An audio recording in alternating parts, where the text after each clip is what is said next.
I came across this footage that I believe to be true and real. It's unlike any type of UFO that I've ever seen, but it seems like it's legit. You can see it here pop up in a minute. This is in Western Australia.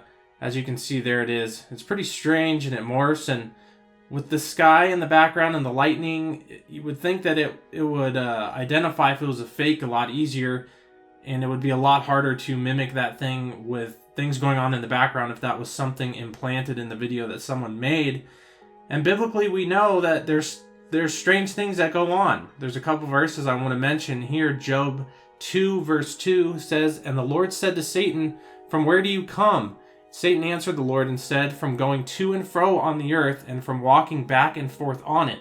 So these spiritual entities, that was when Satan used to be in heaven, and these things can leave and come back into their own dimension. There's spiritual phenomenon, and now that Satan and his angels had fallen, they can still go in and out of their dimension because we witness it going on all the time. Here in Jude 6, it says, "And the angels who did not keep their proper domain but left their own abode, he has reserved in everlasting chains under darkness for the judgment of the great day."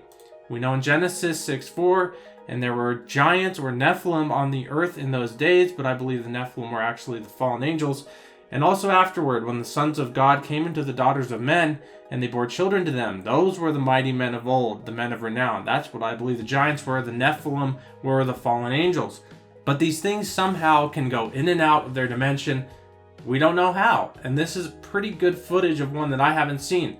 And the veil is thinning as times push forth, and we continue on towards the end of days, and we know that there'll be signs and wonders, and the Antichrist will perform signs and miraculous signs that people will fall for when they're witnessing him doing them.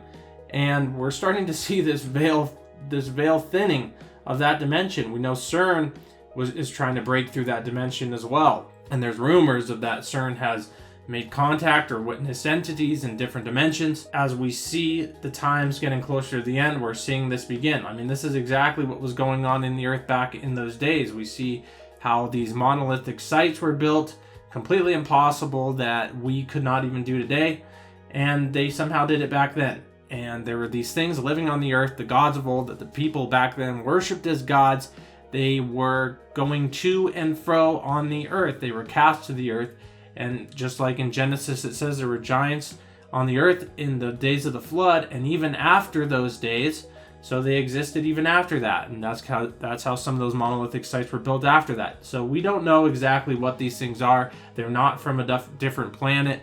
It makes absolutely no sense. If they were intelligent beings from a different planet, they would have either made contact or destroyed us, because there's no reason for them to just continually watch us. But what it is a spiritual phenomenon, and every once in a while it breaks through and tries to break through. Well, actually, it does break through, and then it just disappears back to wherever their normal estate is. It's interesting to see. We don't know exactly what it is, but there's no way that it's extraterrestrials from a different planet or a different star system or whatever that case may be. I wanted to show this to you all. Pretty interesting. Thanks for watching. God bless.